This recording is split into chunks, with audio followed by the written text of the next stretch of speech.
have died. This is subject to confirmation by the government. And of course, yesterday we saw a lot of uproar, a lot of questions being asked by members of parliament, specifically on the floor of the House of the National Assembly. Let's now talk to a senior parliamentary reporter, Patrick Amimo, just to bring us up to date with what we expect from members of parliament to accuse the government, the national and the county governments, of being ill-prepared when it comes to matters drought in the country, because this is not the first time we're talking about drought in Kenya. Amimo, good morning. And what do you have for us this morning when it comes to matters drought in Parliament? Yesterday, we saw members of Parliament raising a lot of pertinent questions when it comes to how the country is prepared for this drought that the country has always been experiencing year in, year out.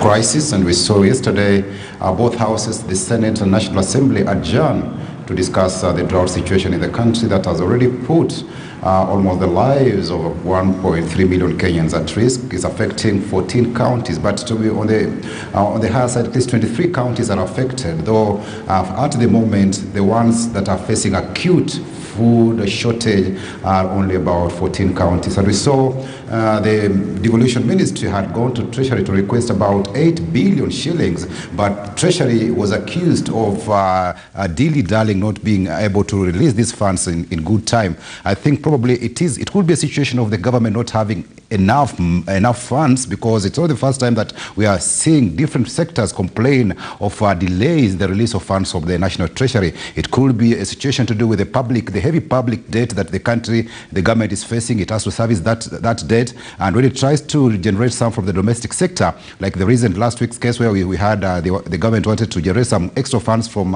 Akiba, about 250 billion shillings. It fell below target because Kenyans are also heavily taxed and they are bearing the burden. So as the rest of the country looks at what is happening in the 14 counties, the government has been accused of sleeping on the job because an early warning was issued way back by the National Drought Management Authority in November last year, warning of a drought situation. Nothing happened. February, a similar early warning sign was also issued, but it was business as usual for the government. The Big Four agenda, which looks at food security as one of the government's major priorities, has not been funded, and members of parliament were asking, why is it that government comes up with policies but it's not implementing them? We've also saw the parliamentary budget office has really indicted the government over its casual treatment to the Big Four agenda when it comes to matters budgeting and priority. So it's something that we'll look at and see how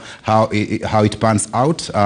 There is really county governments have also been accused, because most of these ASAL counties like Turkana, we had the governor come up really get a whipping from members of parliament, both in the Senate and National Assembly, for having said that Turkana case was not worse off. But it says the members are very concerned that Turkana County has been receiving the second largest funds from the shareable revenue after Nairobi, not less than 12 billion shillings. But for now, 6 years, nothing seems to be happening on the ground. Turkana is a rich county in some areas. Like you go to areas of Lokori, there is some very fertile land that can be put to good irrigation. We have Moral irrigation scheme that has been funded by the World Food Program, which produce like sorghum and maize. It's really super and can only be compared to that of Trans Nzoia. But why Nanok and this government cannot put these lands to proper use and ensure that these people, apart from depending on livestock, can also engage in subsistence farming and feed even the rest of the population, is something that members of parliament are really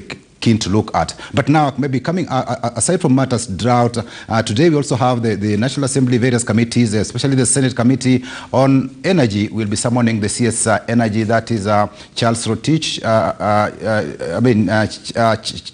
Charles Keter, just to explain to members on the status of the electricity, supply of electricity in the rural areas, as it were, during that last mile project. We also have the National Assembly Committee on Health. We'll be visiting Kenyatta National Hospital to get understand the problems that are facing that referral hospital or facility with regard to handling patients and also the workers in that particular institution. The other committee of the Senate that will be sitting is that to do with lands, and they'll be meeting that the Nairobi regeneration team, which was very keen to demolish houses that had or structures that had either encroached on riparian land and or road reserves. That exercise was stopped in December to give way for consultations, but it might restart any time because 4,000 structures had been earmarked for demolition. So the Senate Committee on Lands will be looking at this, but will be meeting this particular regeneration team to get an update on really what is happening on the ground. Apart from that, maybe lastly,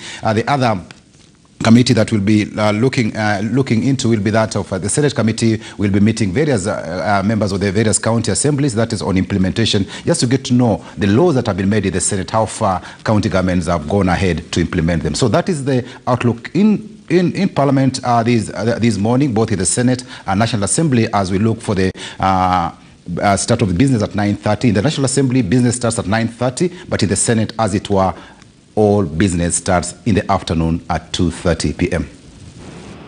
All right, Amimo, just before I let you go, just remembered, you've actually, told us what we expect in different parliamentary committees, including the Senate. But what do we expect on the floor of the House this afternoon when it comes to the National Assembly and the Senate?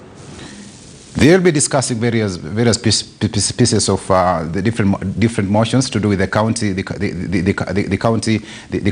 bills in the Senate. And we also have that the various also bills to do with that on shareable revenue.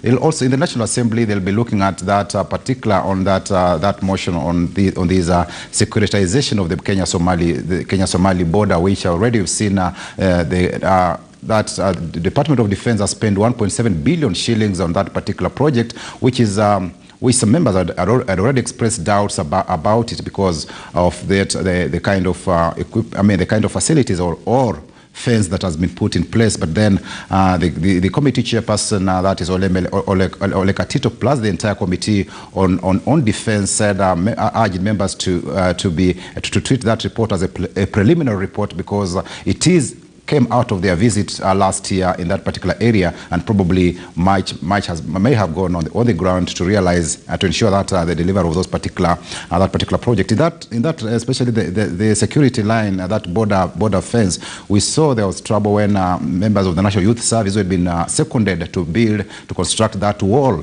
down their tools for lack of payment. So it is that also the matter of payment of this particular NYS youth who had been engaged to build that wall. They've not been paid since I think this is the second year running without payment, and Parliament, that committee will be looking into it and see why the Defense Ministry has failed to, and that of Interior has failed to pay NYS youth and also those other contractors who are engaged on that ground. So those are some of the issues that we'll be looking at on the plenary of both the Senate and National Assembly this morning and part of the afternoon when both houses will now be in session. All right, thank you so much. A senior parliamentary reporter, Patrick Amimo, giving us the agenda of members of Parliament, what we expect on the floor of the House when it comes to the Senate and the National Assembly. And of course, there's several committees that are being held this morning. And talking about matters committee meetings in Parliament, let's now talk to our reporter, that is Mark Namaso, when it comes to that Lands Committee. And it is that the National Assembly Lands Committee will be this morning. Of course, this morning, as I've told you, we'll be meeting members of the Nairobi Regeneration Committee when it comes to matters demolition that we've witnessed in several weeks ago, rather months ago. And Namaso, good morning. I mean, this meeting comes at a time when questions are being asked about the criteria that's being used when it comes to demolition, because you can see some houses being demolished and the ones next to them that have been earmarked for demolition have not yet